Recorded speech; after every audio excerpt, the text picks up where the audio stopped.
నమస్తే రమ్మగారు. నమస్తే జయ. రమ్మగారు, మనము మన ద్వీప రహస్యం హ్మ్. లాస్ట్ ఎపిసోడ్ హ్మ్. చివరికొచ్చాం. చివరికొచ్చేసాం. సరే. అక్కడి నుంచి నైరుతి దిగ్భాగం వైపుకి నడుచుకుంటూ వెళ్ళాడు ఇతను. గుర్రం లేదు. ఆ! ఆ! గుర్రాన్ని ఇక్కడ వదిలిపెట్టేశాడుగా. ఓకే. ఓకే. ఇక నడకే. వెళ్తే పెద్ద పెద్ద కొండలు. అయితే ఏమైంది, ఇతను చూసుకున్నాడు తన మెడలో ఉన్న తెల్లటి గొలుసు ఇచ్చారు కదా ఋషి సిద్ధేంద్ర, ఆయన యోగి. అది నల్లబడ్డ మొదలుపెట్టింది. ఏదో ప్రమాదం వస్తుంది అనుకున్నాడు. ఆ ప్రాంతంలో గండభేరుండాలు తిరుగుతాయి. ఈ వీడి వివర్ణుడు తాలూకు గండభేరుండం అది. హుహు. మానవ మాత్రలు కనపడితే కొట్టేస్తుంది అది ఎడాపెడ. సొమ్మసిల్లిపోయాడు దెబ్బలకి. పడిపోయాడు. కొట్టేసింది అది. పడిపోయాడు.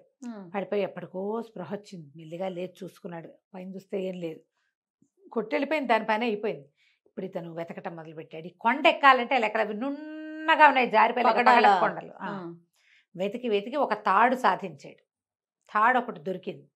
తర్వాత ఇంకా ఇంకా వెతగ్గా అతనికి ఒక దీంట్లోంచి పొదలోంచి బయటకు వచ్చిన ఉడుము కనపడింది. తొండలు ఉన్నాయి, ఆ తొండలు తినటానికి వచ్చింది ఉడుము. ఇతను ఆ ఉడుమును పట్టేసుకున్నాడు. ఇతనికి జంతువుల భాష అర్థమయ్యే స్థితి వచ్చింది. శశి ఏం చేసింది, ఇతనికి 2 పళ్ళు తెచ్చి ఇచ్చింది కదా. ఆ 2 పళ్ళు తేవటంతో ఇతను ఏ జంతువు మాట్లాడినా అతనికి వినపడుతుంది. అంతే కాదు, అన్ని జంతువులది. బాగుంది. అప్పుడు ఈ ఉడుముకి చెప్పాడు, ఓ ఉడుము, నేను ఇది కొండెక్కి దిగి వెళ్ళాలి, ఒక మహత్కార్యం సాధించడానికి వెళ్తున్నాను అని చెప్పి కథ చెప్పాడు. చెప్పేసరికి అలా ఉడుము ఒప్పుకుంది. అమ్మవారి అనుగ్రహంతో వెళ్తావు, ఒక మాంత్రికుడిని చంపడానికి వెళ్తున్నావు కాబట్టి నేను నీకు సహాయం చేస్తాను, చెప్పు నువ్వేం చెప్తావు అని. ఈ తాడుని ఉడుముకేసి కట్టేసి ఆ ఉడుముని పగడపోతూ కొండ మీదకి వదిలిపెట్టాడు. మనం చేతులు పెడితే జారిపోతాం, ఉడుము కాళ్ళు అలాంటివి కాదు, పట్టు కదా, ఉడుము పట్టు అంటారు కదా, అది అలాగా కొండ ఎక్కేసింది. దాన్ని పట్టుకుని వేళ్లాడుతూ ఈ అబ్బాయి కూడా, విజయవర్ధనుడు కూడా కొండ ఎక్కేసాడు. కొండ ఎక్కి దిగాడు. దిగితే అంతా వెతుకుతున్నాడు. ఏమీ సొరంగము మార్గము ఏమీ కనిపించట్లే. అమ్మవారిని ధ్యానిస్తూ వెతుకుతున్నాడు, ఎక్కడైనా సొరంగం దొరుకుతుందని. అయితే ఇదంతా అడవిగా ఉంది. మధ్యలో ఒక రాతి తిన్నె కనపడింది. ఆ తిన్నె మీద పెద్ద శివలింగం ఉంది. చుట్టూతా పువ్వులను ఎవరో పూజిస్తున్నట్టు. ఇతను చూస్తుండగానే ఒక సర్పం జర జర పాకుతూ వచ్చింది. వచ్చి పువ్వులు పట్టుకొచ్చి పెడుతోంది. అని ఆశ్చర్యపోయాడు. వెళ్ళి సర్పరాజుకు నమస్కారం చేశాడు. దండం పెట్టేసరికి ఆ సర్పం ఎవరు ఏమిటి అని అడిగింది. దివ్య సర్పం ఏదో. అప్పుడు ఇతను చెప్పాడు, నేను ఈ మణిద్వీపం వెళ్ళాలనుకున్నాను, వివర్ణుడు అనే మాంత్రికుడిని చూడడానికి వెళ్తున్నాను, అతను మా వీట్ల పట్టుకొచ్చేసాడని చెప్పేసరికల్లా వివర్ణుడు కడు దుర్మార్గుడు, నన్ను కూడా పట్టి బంధించడానికి చాలా ప్రయత్నం చేశాడు. నేను అతన్ని తప్పించుకుని ఇటు వచ్చేసాను. నేను రోజు శివ పూజ చేసుకుంటానని తన శిరస్సు మీద ఉన్న మణి అతని చేతిలో పెట్టింది. సొరంగ మార్గం నేను చూపిస్తాను, దారిలో రాక్షస కోట వస్తుంది, జాగ్రత్తగా దాటాలి, మొత్తం మణిద్వీపం అంతా భూతాలమయం, అంతా మంత్రకట్టులోనే ఉంటుంది, జాగ్రత్తగా ఉండు. ఈ మణి వల్ల నీకు సర్పాలు అవి నిన్నేమీ చేయలేవు, ఏ క్రిమికీటకాలు విషకీటకాలు ఏవి నిన్నేమీ చేయలేవు.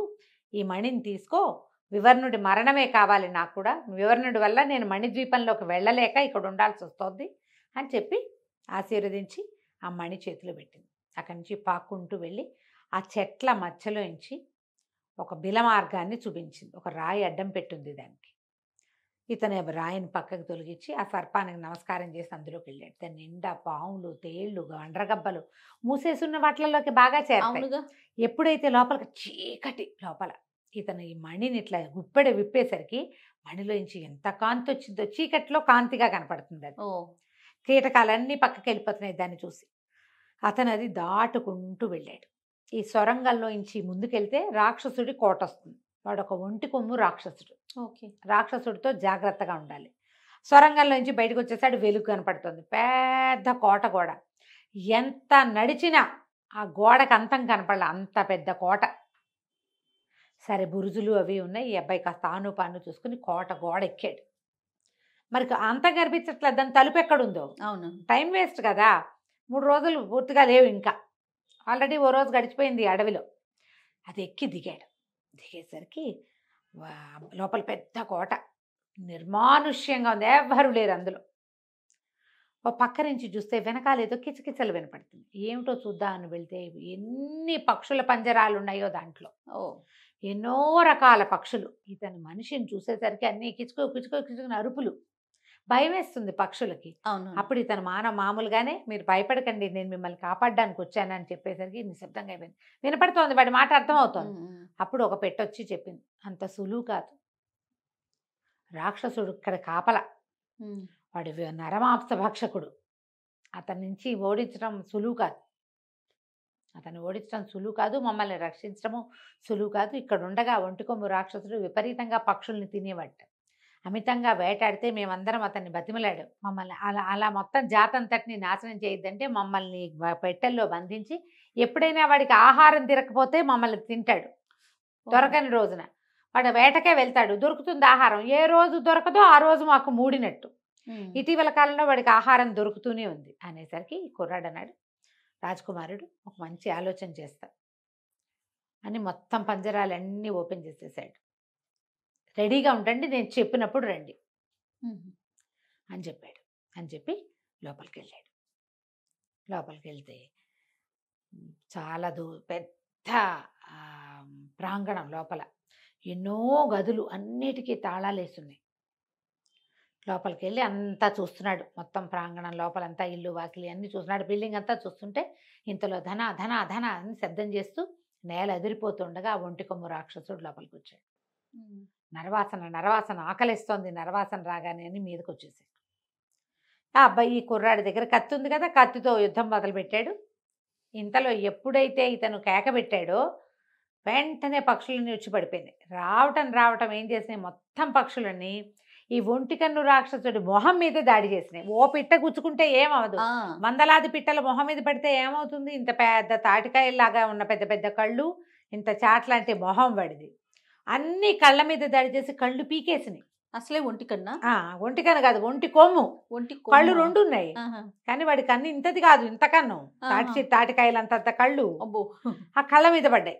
మొత్తం కళ్ళు పీకేసరికలు వాడు కెవ్వు పెద్ద పెద్ద కేకలు పెడుతూ కెవ్వు కెవ్వు కెవ్వుమంటూ రెండు చేతులతోటి పక్షుల్ని విసరటానికి ప్రయత్నం చేస్తూ కూలబడిపోయాడు. ఓహో, కంటి చూపుకి చాలా ఇబ్బంది, కళ్ళు లేకపోతే ఎవడూ చూడలేడు కదా. ఎప్పుడైతే ఇట్లా అయ్యిందో కింద కూలబడిపోగానే వాడి మళ్ళీ ఇక్కడ నడి దగ్గర దోపుకున్నట్ట, తాళాల గుర్తు కింద పడిపోయింది. ఆ పక్షుల్లో ఒక పక్షి ఏం చేసింది, ఆ గుత్తి నోట కరుచుకుని పరిగెత్తుకుంటూ వచ్చి ఈ రాజకుమారుడికి అప్పచెప్పింది. ఇతను వాడి లోపల కళ్ళు నలుగుకుంటూ అరుపులు కేకలు పెట్టుకుంటూ నేల మీద పడున్నాడు, బాధతో దొర్లుతూ ఒంటికన్ను రాక్షసుడు. మన రాజకుమారుడు ఏం చేశాడు, విజయవర్ధనుడు ఒక్కొక్క గది తాళాలు తీస్తే అసలు మణులు మాణిక్యాలు నిధి నిక్షేపాలు మామూలుగా లేవు. కత్తులు కటార్లు డాళ్ళు వెండివి బంగారంవి ఎన్ని సామాన్లు అక్కడ. వాటిలలో నుంచి ఏం చేశాడు, ఒక బంగారు తీగలతోటి అల్లిన కవచం ఒకటి తీసుకున్నాడు. రాక్షసుడు కొట్టినా తెగదది, అంత గట్టిగా ఉంది. ఒక పచ్చల పిడిబాకు, అవి రెండూ తీసుకుని మళ్ళీ గదులన్నీ తాళాలు వేసేసి ఈ రాక్షసుడి పక్కన తాళాలు పారేసి వాడు బాధతో పొర్లిగింతలు పెడుతున్నాడు. ఈ దారిని వీడు బయటికి వెళ్ళిపోయాడు అక్కడి నుంచి. కోట దాటితే మణిద్వీపమే, ఎండిపోయి అంతా ఎంత రకరకాలుగా ఉందో, ఎన్ని రకాల జీవాలు అన్నీ కూడా మంత్రకట్టుతో ఉన్నవే.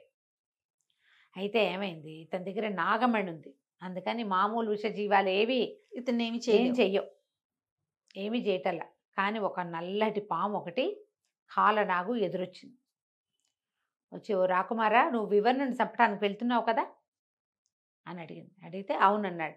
మేమందరం నిన్ను ఎందుకు ఏమీ చేయలేకపోతున్నామో అర్థం కావట్లేదు, నిన్ను కాటేయటానికే వచ్చాను నేను, కానీ నీ దగ్గరకు వచ్చేసరికి నాకు అలా చేయాలనిపించట్లేదు, నీకు రహస్యం చెప్పాలనిపిస్తుందంటే ఇతను లోపల నుంచి దట్టిలో పెట్టుకున్న నాగమణి తీసి చూపించాడు.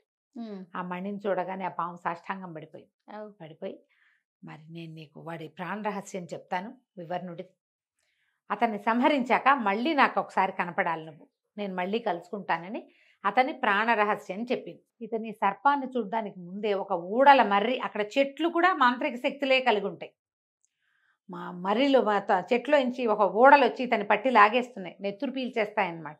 ఇతను ఒక్కో ఊడని నరికినా ఇంకా ఇంకా ఇంకా ఇంకా కొత్త ఊడలు పుడుతూనే ఉన్నాయి. అవి ఏమిటి, ఆ చెట్టు తాలూకు ఒక కొమ్మలో నుంచి వస్తున్నాయి. ఇతను ఒక్కోసారి ఒక్క ఎగిరెగిరి ఆ కొమ్మని కట్ చేసేసాడు. ఎప్పుడైతే కొమ్మ తెగిందో ఇంకా చెట్టుకి ఇంకా శక్తి లేకుండా పోయిందనమాట. అట్లా చెట్లని కూడా వాడి వశంలోనే ఉంచుకున్నాడు. ఎవరైనా శత్రువులు వస్తే చంపేస్తాయన్నమాట చెట్లు కూడా. ఈ నాగు ఇతనికి ఏం చెప్పిందంటే, ఇతను మహాకాళి దీక్షలో ఉన్నాడు, 40 రోజుల నుంచి కూర్చున్నాడు, ఇంకొక్క రోజు సమయం ఉంది, ఈ ఒక్క రోజులో నువ్వు చేయొచ్చు. ఈ మాంత్రికుడి గుహ ఉంది కదా, ఇదంతా ముందుకెళ్తే ఈ మణిద్వీపం తాలూకు రహస్యమైన గుహ ఒకటి ఉంది. ఆ గుహ దగ్గర నుంచి నైరుతి దిగ్భాగంలో ఒక పెద్ద చెరువు కనపడుతుంది. మహాకొలను దాని పేరు. ఓకే. ఆ మహాకొలంలో నీలంగా ఉంటాయి నీళ్ళు. మధ్యలో ఒక ఎర్రటి ప్రాంతం ఉంటుంది, అర్ధచంద్రాకారంలో ఉంటుంది, ఎరుపు. ఎక్కడైతే ఆ ఎరుపు ఉందో అక్కడ లోపలికి మునగాలి. ఆ మునిగితే లోపల ఒక పెద్ద ముత్యపు చిప్ప ఉంటుంది. ఆ ముత్యపు చిప్పలో పెద్ద చేప ఉంది. చేప కడుపులో ఒక ముత్యం ఉంది. ఓహ్! నువ్వు అందులోకి దిగాలి. ఆ చేప కడుపులో ఉన్న ముత్యాన్ని 4 ముక్కలు చేసి 4 పక్కలకి విసిరేస్తే వీడి మాంత్రిక శక్తులు పోతాయి. ఇప్పుడు ఈ ఒకరోజు పూర్తయిందంటే వీడు చండప్రచండు, అమరత్వం వచ్చేస్తుంది. వాడిని మనం ఏం చేయలేం, ఎవరు ఏం చేయలేరు, దేవతల వల్ల కూడా కాదు. కానీ మాంత్రిక శక్తులు ఉన్నంతసేపు నీకు ప్రమాదమే. వాడి మాంత్రిక శక్తి పోగొట్టాలంటే ఆ ముత్యం. తర్వాత అతను సామాన్య మానవుడు, నువ్వు యుద్ధం చేసి చంపేసేయచ్చు. నువ్వు జాగ్రత్తగా ఎక్కడ ఉండాలంటే భూతాలు కాపలా కాస్తూ ఉంటాయి. ఓహో! నీ నిండా భూతాలే ఉంటాయి ఆ చెరువు చుట్టూత. బెదిరేవా అవి పట్టేస్తాయి నేను, జాగ్రత్తగా వెళ్ళమంటూ. సరే చూస్తాడు, లోపలికి తీసుకుపోతుంది. అక్కడ ఉన్న గుహ చూపిస్తుంది. అసలు అది ఎవరికీ కనపడదు, కనపడకుండా ఉంది గుహ. హ్మ్. దానికి నైరుతి దిగ్భాగంలో లోపలికి అవతలకి అలా వెళ్తే ఒక కొలను కనపడింది. ఇతను కొలం దగ్గరికి వెళ్ళాడు. ఎన్ని భూతాలు వచ్చినాయో మీదకి. బెదిరితే దొరికిపోతారు ఎవరైనా. కత్తుతోటి ఆ భూతాలన్నిటిని చెదరగొట్టేస్తూ పరిగెత్తుకుంటూ వెళ్ళాడు. పెద్ద కొలనది. ఆ కొలనులో ఒక పక్కగా నీలంగా ఉన్నాయి నీళ్ళని, ఓ పక్కనే అర్ధచంద్రాకారంలో రెడ్ కలర్ కనపడుతోంది, ఎరుపు. ఇతను ఏం చేశాడు, ఆ భూతాలని కత్తితో ఎదుర్కొంటూనే పరిగెట్టుకుంటూ ఆ మూలకి వెళ్ళి ఆ మూల నీటిలో దూకేశాడు. దూకేస్తే పెద్ద ముత్యపు చిప్ప తన దగ్గర అది ఉంది కదా, ఏమంటారు దాన్ని, మన పచ్చాల పిడిబాకు. ఆ బాకుతోటి ఆ ముత్యపు చిప్పకి హోల్ కొట్టాడు. అందులోకి దిగాడు. లోపల దిగితే పెద్ద చేప. ఆ చేపని తన కత్తితో ఖండించి ఆ లోపల ఉన్న ముత్యాన్ని బయటికి లాగాడు. అంత పెద్ద ముత్యం అది. ఆ ముత్యాన్ని ఏం చేశాడు, బయటకు వచ్చి దాన్ని 4 ముక్కలు చేసి విసిరేశాడు. ఎప్పుడైతే ఇతను ఆ ముత్యాన్ని పట్టుకున్నాడో మొత్తం కొలంలో ఉన్నటువంటి అన్ని రకాల భూత శక్తులు పోయినాయి. ఓహో! అక్కడ మాంత్రికుడు కూడా, వివర్ణుడి కూడా ఏదో జరుగుతోందని తెలిసింది. కానీ అతను 40 రోజుల నుంచి దీక్షలో కూర్చుని ఉన్నాడు. ఇప్పుడు లేస్తే దీక్ష అంతా వేస్ట్ అయిపోతుంది. అదే. అక్కడే కూర్చుంటాడు. ఇంకొక 2 గడియల్లో ఇది పూర్తయిపోతుంది. ఇదంతా టైం పడుతుంది కదా. ఇతను పైకి రావటం ఏమిటి, ఆ ముత్యాన్ని పగలగొట్టేసాడు ఒకటే వేటుకి. అది ముక్క చెక్క అయిపోయింది, 4 ముక్కలు అయిపోయింది. 4 ముక్కల్ని 4 దిక్కులకి విసిరేసేసాడు. విసిరేసి అక్కడి నుంచి సమయం లేదు, అమ్మాయి అది చెప్పింది, నాకు ఎక్కువ సమయం లేదు, నువ్వు రావాలి, నీ యుద్ధం చేయటానికి, ఆ నీళ్ళల్లో దూకడానికి. మనం అంటే 2 వాక్యాల్లో చెప్పాం, సమయం చాలా గంటలు పట్టేస్తుంది కదా. ఈ కత్తి పుచ్చుకుని పరిగెత్తుకుంటూ ఆ గుహ వైపుకు వెళ్ళాడు.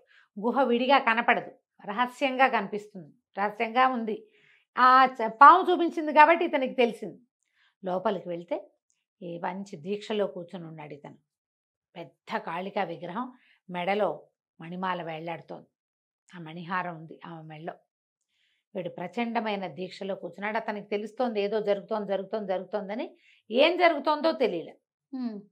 అయితే పాము ఏం చెప్పిందంటే, దీక్ష వాడికి మంత్రశక్తులు పోయినా కూడా వాడి మంత్రదండంలో ఖచ్చితంగా కొన్ని శక్తులు ఉంటాయి ఇంకా. ఓహోహో! జాగ్రత్తగా ఉండాలి, ముందు వీడిని సంహరించాలని చెప్పింది. ఈ లోపలికి వెళ్ళటం ఏమిటి, చూస్తే ఒక పక్కన మంత్రదండం నిలబెట్టుంది, దానికి మాయ తివాసి చుట్టుంది. తివాసి చుట్టి పక్కకు పెట్టాడు.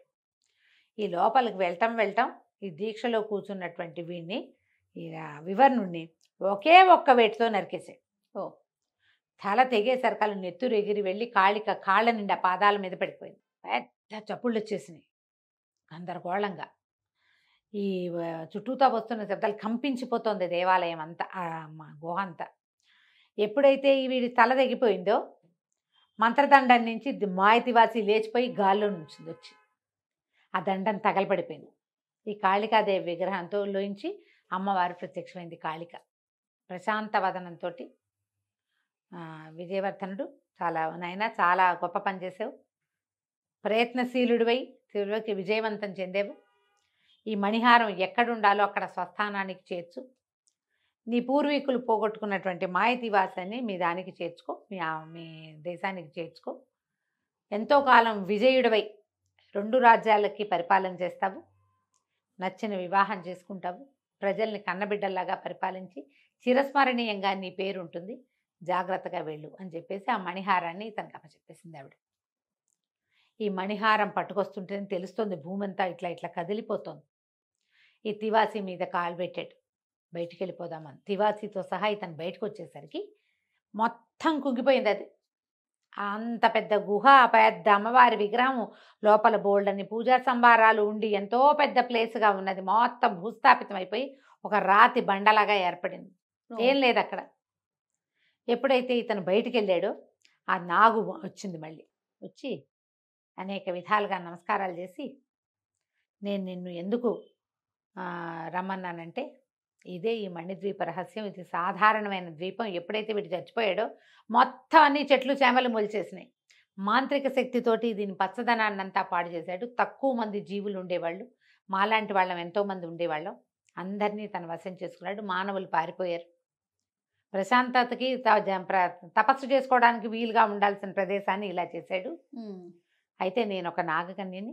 అయితే ఈ సర్పం ఏం చెప్పిందంటే, నేను ఒక దివ్య సర్పాన్ని, నన్ను అష్టదిగ్బంధనం చేశాడు. నాగమణి, నా మణి దాగేసి చేసేసాడు. మణి దొరికితే కానీ ఈ దిగ్బంధనం వదలదు నాకు. నీ చేతిలో ఉన్న నాగమణి కోసమే అడిగాను. నువ్వు జయించాక తర్వాత దాంతో నీకు పని లేదు కాబట్టి అని అడిగితే, ఇతను నాగమణిని తీసి ఆ సర్పానికి ఇచ్చాడు. ఇచ్చేసరికల్లా ఒక దివ్య సర్పంగా మారిపోయింది. సంతోషంగా వెళ్ళిపోయింది.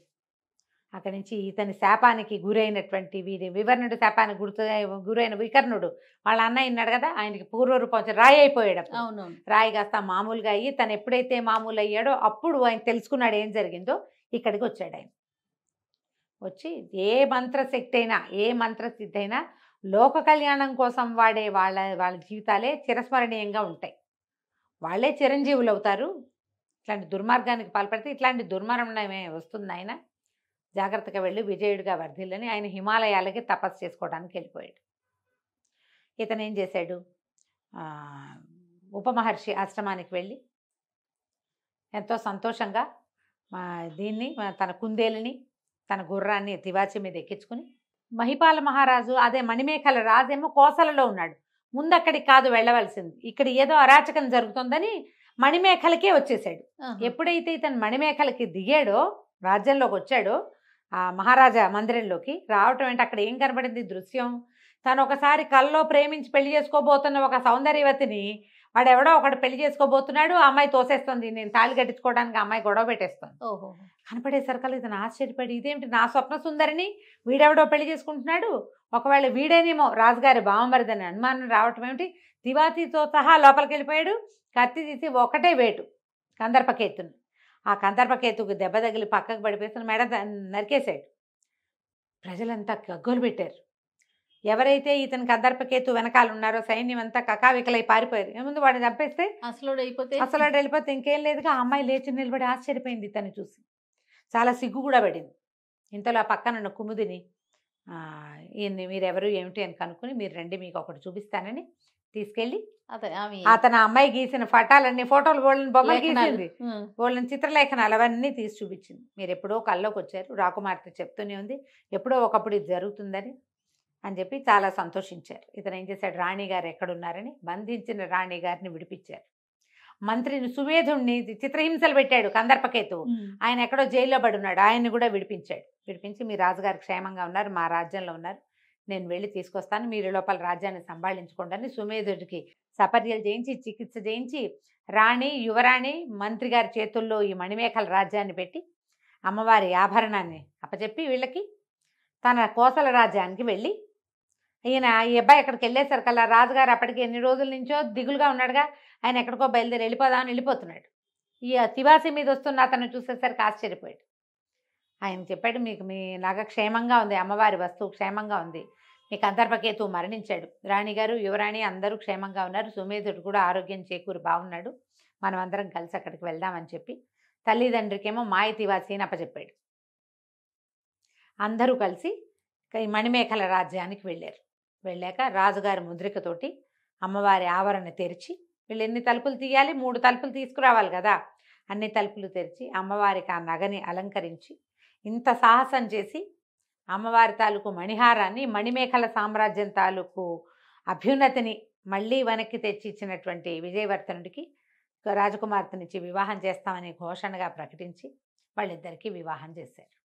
తర్వాత కాలంలో మణిమేఖలకి కోసలకి 2 రాజ్యాలకి రాజైన విజయవర్ధనుడు ఎంతో చక్కగా పరిపాలన చేశాడు. కాళికా అమ్మవారి రక్షణలో ఆ రాజ్యాలు 2 ఎంతో కాలం సుభిక్షంగా ఉన్నాయి. ఇదే మణిద్వీప రహస్యం. చాలా చాలా బాగుంది. బాగుంది కదా, ఎన్ని ట్విస్టులు రాశారు. అవును అవును. నేను చెప్తేనే ఇంత బాగుంది జయ, చదివితే ఎంత బాగుంటుంది. ఇంకా బాగుంటుందేమో. ప్రయత్నం చేసి శ్రీ సుధామయ్య గారి మణిద్వీప రహస్యం పుస్తకం కొనుక్కొని చదవండి. రేపు బుక్ ఫెయిర్ వస్తుంది, కినిగే వాళ్ళవి ఏమైనా పుస్తకాలు పెడితే ఇది కూడా అందులో వస్తుంది. దొరుకుతుంది. ఆ. ఇది కూడా వస్తుంది. ఎంత ఇంట్రెస్టింగ్గా ఉందో, నేను మొదలుపెట్టి ఆపల, ఆ, చదివేశారు. మొత్తం చదివేశాను ఒకటే లైన్లో, ఒక్కసారి మధ్యలో గ్యాప్ కూడా ఇవ్వకుండా. ఓహో. మిమ్మల్ని కూడా అలాగే చదివిస్తుంది. నేను బ్రీఫ్గా చెప్పా. ఆ. దీన్ని తెరిపిగా నిదానంగా చదివితే మీరందరూ కూడా శ్రీ సుధామయ్యని కంగ్రాచులేట్ చేస్తారు. ఎంత మంచి బాగా రాశారు. ఈ రోజుల్లో కూడా యంగ్స్టరే, అర్లీ 40s కూడా ఉన్నాయో లేవో, ఓ చిన్నమ్మాయే చాలా చక్కగా రాశారు. అవకాశం చూడండి, భాష కూడా ఎంత చక్కగా పొందిగ్గా చక్కటి భాష, హాయిగా ఉంటుంది చదవడానికి. డెఫినెట్ గా ప్రయత్నం చేసి చదవండి. ఈ సీరియల్ని హాయిగా వినండి. తప్పకుండా. నమస్తే. నమస్తే జయ.